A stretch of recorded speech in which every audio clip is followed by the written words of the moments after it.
Nih, lihat ini.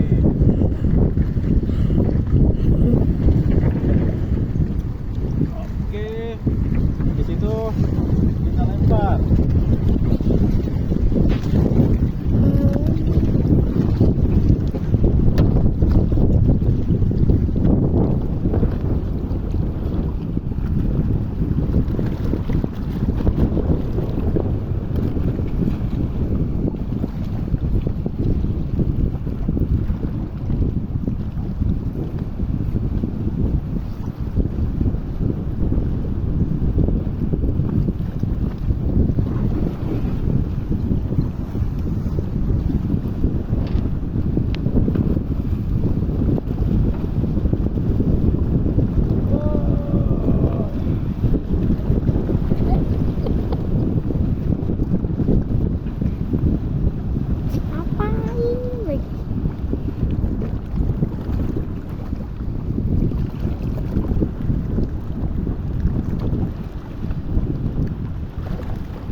Gede banget waktu itu, ikan pada mati. Ini waktu seminggu yang lalu lah orang-orang pada ngambilin ikan berceceran di pantai karena pada mati ikannya, padahal gede banget. Oke guys, kayaknya sia-sia nih mancing nih.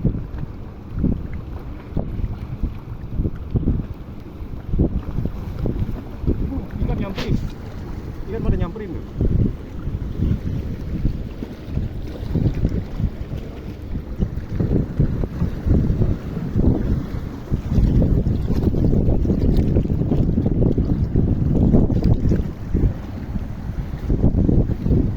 Tapi nggak khawatir guys, suasananya indah, lautnya indah banget.